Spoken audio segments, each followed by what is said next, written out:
नमस्कार, path prism के platform पर आप सभी का स्वागत है। और आधुनिक भारतीय इतिहास की क्लासेस लगातार जारी हैं। पिछली क्लासों में हम लोगों ने 1857 की क्रांति, जनजातीय विद्रोह और धार्मिक विद्रोह पर क्लासेस की चर्चा की। आज की अपनी क्लास में हम लोग बात करेंगे बेहद ही महत्वपूर्ण टॉपिक कांग्रेस पार्टी की स्थापना। आज की अपनी क्लास में हम लोग देखेंगे कांग्रेस पार्टी की स्थापना से पूर्व की स्थिति क्या थी, कैसे पार्टी की स्थापना होती है, आखिर सेफ्टी वॉल्व क्या है और कांग्रेस को कितने चरणों में बांटा गया है। तो चलिए क्लास को स्टार्ट करते हैं। सबसे पहले बात करते हैं कांग्रेस पार्टी की स्थापना से पूर्व की स्थिति, यानी कि जब कांग्रेस पार्टी की स्थापना हुई तो क्या सिर्फ कांग्रेस पार्टी ही एक ऐसी संस्था थी, एक मंच था? इससे पूर्व कोई मंच नहीं था देश में? तो ऐसा नहीं है, इससे पूर्व भी देश में मंच था। और ये प्रश्न पूछा गया है यूपीपीसीएस में कि देश की सबसे पहली राजनीतिक पार्टी कौन थी। तो मैं यहाँ पे लिख रहा हूँ, बंग भाषा प्रकाशक सभा 1836। तो इस प्रकार से कई पार्टियां थीं, जैसे फॉर एग्जांपल के लिए लैंड होल्डर्स सोसाइटी 1838 या इंडियन एसोसिएशन 1876, ठीक है, या ईस्ट इंडिया। तो इस प्रकार से एक नहीं, इस पर लगातार एक पूरी क्लास होगी, ठीक है, हम लोग बात करेंगे। तो कई पार्टियां थीं, लेकिन सबसे बड़ी जो समस्या थी वो ये थी कि ये सारी पार्टियां कैसी थीं? क्षेत्रीय। ये सब अपने आप में क्वेश्चंस हैं और प्रश्न पूछे गए, तो आप इसको भी नोट डाउन कर सकते हैं अपने नोट्स में, ठीक है ना। लैंड होल्डर्स द्वारकानाथ टैगोर या इंडियन एसोसिएशन सूर्यनाथ बनर्जी, बहुत ही फेमस, कई बार एग्जाम में पूछा गया। तो ये सब कई पार्टियां थीं, लेकिन समस्या सिर्फ इतनी थी कि ये सारी की सारी पार्टी कैसी थी? क्षेत्रीय थी। यानी कि ये सब क्षेत्रीय पार्टी थी, कुछ क्षेत्रीय मुद्दों को लेकर के अपनी बातें कहती थी, लेकिन अंग्रेजों तक ये बातें नहीं पहुंच पाती थी, क्योंकि उस समय ना तो इतना संचार का माध्यम था और ना ही अंग्रेज इतना महत्व देते थे। तो ऐसे समय में एक अंग्रेज सेवानिवृत्त अधिकारी जिनका नाम था A.O. Hume, A.O. ह्यूम, नाम तो आप लोगों ने सुना ही होगा, है ना। इनका पूरा नाम था एलन ऑक्टेवियन ह्यूम। ये भारत भ्रमण पर निकलते हैं और लोगों से जाके संपर्क करते हैं, बात करते हैं, और इन्होंने पाया कि देश में चाहे वो किसान वर्ग हो, चाहे मजदूर वर्ग हो, चाहे उच्च वर्ग हो, चाहे मध्यम वर्ग हो, सभी वर्गों में कहीं ना कहीं अंग्रेजी सरकार को लेकर के, अंग्रेजों की नीतियों को लेकर के एक गुस्सा है, एक क्रोध है। और ऐसे समय में अगर भारतीयों को कोई एक ऐसा मंच नहीं दिया गया, कोई ऐसा प्लेटफॉर्म नहीं दिया गया जिससे कि वो सीधे अंग्रेजों से अपनी बात कह पाएँ, तो शायद एक बार देश में फिर से 1857 की जो क्रांति थी वो कहीं दोहरा न दी जाए, दोबारा से एक बड़ी क्रांति देश में ना हो जाए। अगर आप लोगों ने 1857 क्रांति या उसकी जो अन्य क्लासेस नहीं देखी हैं, तो आप लोग नीचे डिस्क्रिप्शन बॉक्स पे या ऊपर आई बटन पर क्लिक करके पिछली क्लासेस देख सकते हैं, ताकि आपको बेहतर समझ हो सके। और अगर अभी तक आपने चैनल को लाइक, सब्सक्राइब, शेयर नहीं किया है तो प्लीज़ करिए, ठीक है। तो देश में ऐसी क्रांति, देश में ऐसा विद्रोह, देश में ऐसा विप्लव दोबारा ना हो, इसलिए ये तत्कालीन जो वायसराय थे जिनका नाम था लॉर्ड डफरिन, इनसे मिलते हैं और इनको उस स्थिति से अवगत कराते हैं कि ऐसा माहौल जो है देश में बन रहा है और भारतीयों को अब बहुत ही नितांत आवश्यकता है कि एक ऐसा मंच दिया जाए, एक ऐसा राष्ट्रीय मंच दिया जाए जिससे कि वो अपनी बातें सीधे अंग्रेजी सरकार से कह सकें। शायद इसीलिए लाला लाजपत राय ने कहा भी था कि ये अंग्रेजों की सोची समझी साजिश थी, है ना।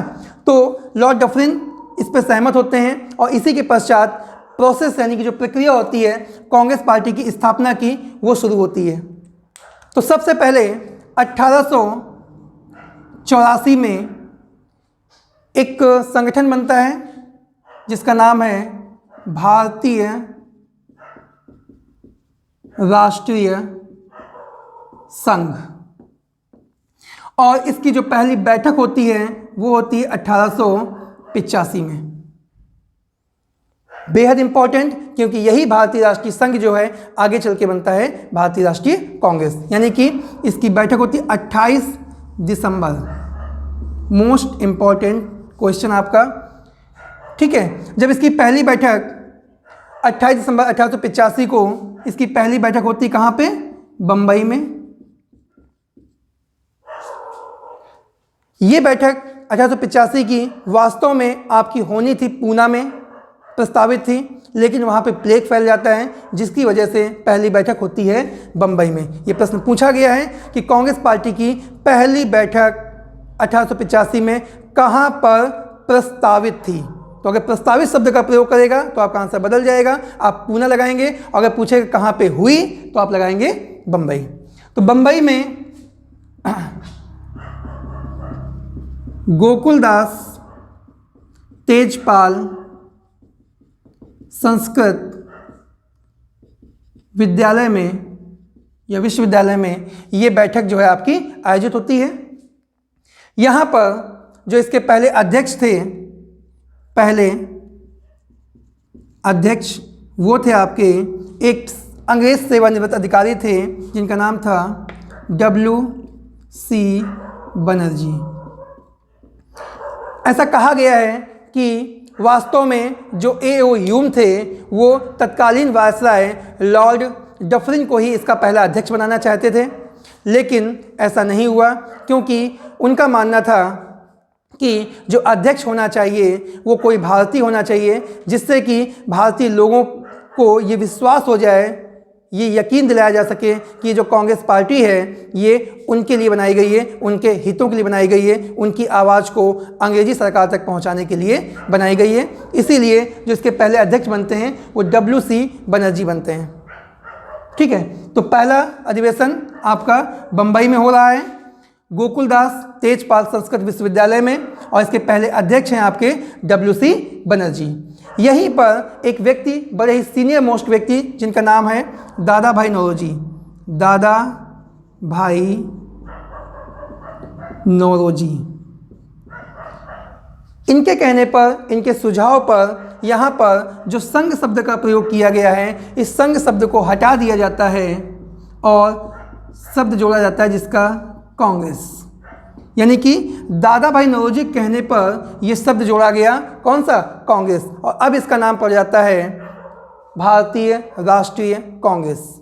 इसी को कहीं कहीं पे इंग्लिश में भी लिखा हुआ है, पुराना नाम लिखा होगा इंडियन नेशनल यूनियन संघ, ठीक ना, या इंडियन नेशनल कांग्रेस INC।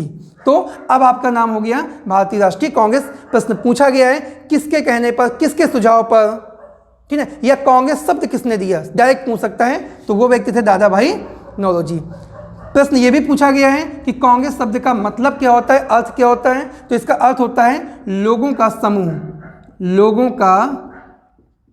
ये सारे प्रश्न एग्जाम में पूछे गए हैं, बेहद ही महत्वपूर्ण हैं, ये सब आपको अपना नोट डाउन करना है, नोट्स बनाने हैं। तो कांग्रेस शब्द दिया दादा भाई नौरोजी ने, और उसका मतलब होता है लोगों का समूह। तो इस प्रकार से बंबई में 28 दिसंबर 1885 को कांग्रेस पार्टी का पहला अधिवेशन आयोजित होता है। इस अधिवेशन में कितने सदस्यों ने भाग लिया, तो आपका आंसर होगा 72 सदस्य। यानी कि इसके पहले अधिवेशन जो कि बंबई में होता है उसमें 72 सदस्यों ने भाग लिया।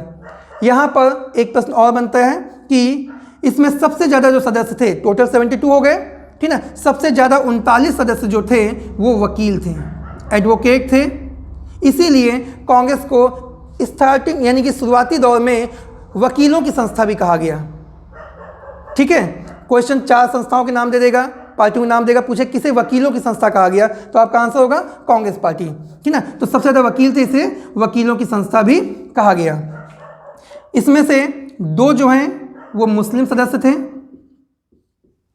पूछ सकता है कि कांग्रेस के पहले अधिवेशन में मुस्लिम सदस्यों की संख्या कितनी थी, तो 72 में से जो 2 सदस्य यानी कि 2 सदस्य थे वो थे आपके मुस्लिम। और चूंकि हम लोग उत्तर प्रदेश से हैं, यूपी से हैं, इस समय भी उसको यूपी बोलते हैं और उस समय भी उसको यूपी बोलते थे, क्योंकि आज उत्तर प्रदेश का मतलब यूपी यानी कि उत्तर प्रदेश है, और उस समय उत्तर प्रदेश यानी यूपी का मतलब था यूनाइटेड प्रोविंस यानी कि संयुक्त प्रांत, ठीक ना। तो यानी कि अपने यूपी से, संयुक्त प्रांत से सदस्यों की संख्या कितनी थी? 7। सारे के सारे महत्वपूर्ण प्रश्न सीधे पूछेगा। पहले अधिवेशन में कुल सदस्यों की संख्या, आपका आंसर होगा 72। पूछेगा आपसे सबसे ज़्यादा कौन लोग थे, तो एडवोकेट से, वकील थे, इसीलिए इसे वकीलों की संस्था कहा गया। मुसलमानों की संख्या कितनी थी? 2 थी। यूपी से कितने थे? 72 थे। और 72 याद रखने के लिए एक तरीका कि 72 में 7 क्या हो गए? यूपी के, और 2 क्या हो गए? मुस्लिम। 72, ठीक है। खैर वो याद करने के लिए। सेफ्टी वॉल्व का सिद्धांत, ठीक है, सेफ्टी वॉल्व का सिद्धांत ये क्या है? प्रश्न तो ये भी सीधे पूछा गया है एग्जाम में कि सेफ्टी वॉल्व का सिद्धांत किसने दिया, तो किसने दिया? लाला लाजपत राय। लाला लाजपत राय ने सेफ्टी वॉल्व का सिद्धांत दिया, क्योंकि इनका मानना था, और सिर्फ इनका ही नहीं, कई लोगों का, कई इतिहासकारों का ये मानना है कि कांग्रेस पार्टी की जो स्थापना हुई वो वास्तव में एक सेफ्टी वॉल्व के लिए हुई, क्योंकि देश में एक बार फिर से विद्रोह ना हो, इसके लिए एक मंच दिया गया है ना, कांग्रेस पार्टी के तौर पर।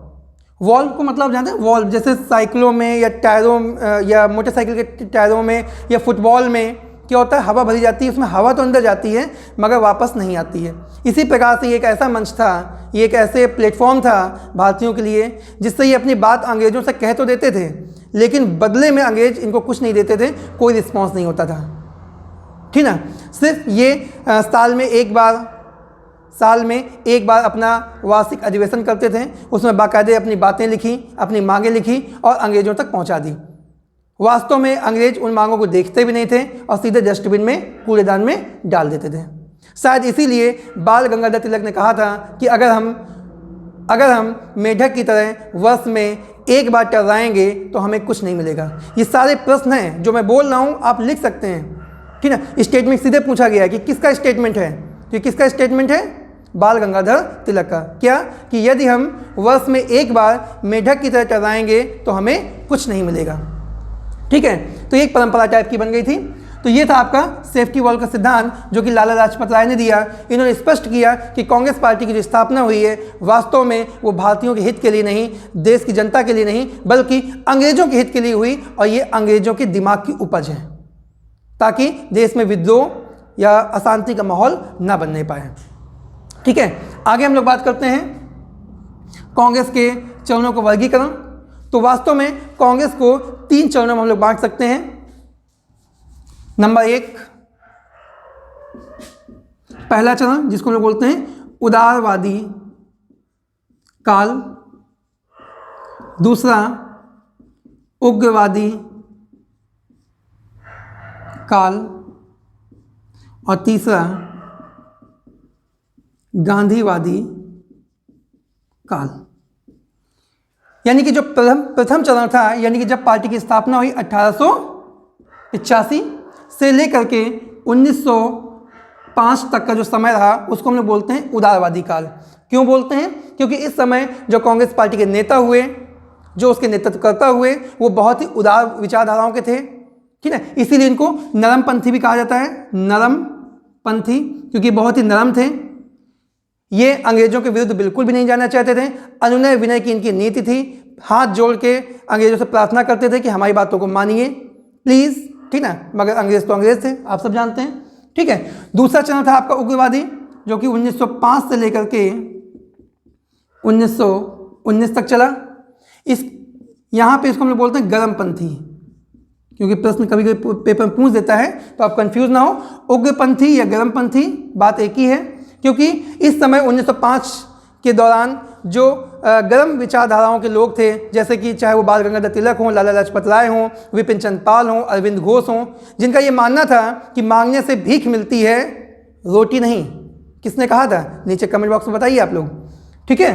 तो जो कि संघर्ष करना चाहते थे, अंग्रेजों के विरुद्ध प्रदर्शन करना चाहते थे, ठीक है। यहाँ तक कि हिंसा करने से उनको गुरेज नहीं थी। उन लोगों का दौर रहा 1905 से लेकर के 1919 तक, इसीलिए इसको कहा गया उग्रवादी काल या गर्मपंथी काल, ठीक है। इसके बाद में गांधी जी का आगमन हो जाता है भारतीय राजनीति में, और 1919 से लेकर के 1947 तक, जब तक हमें आज़ादी नहीं मिल गई, उसको हम लोग बोलते हैं गांधीवादी काल। ठीक है, तो आज की क्लास में इतना ही।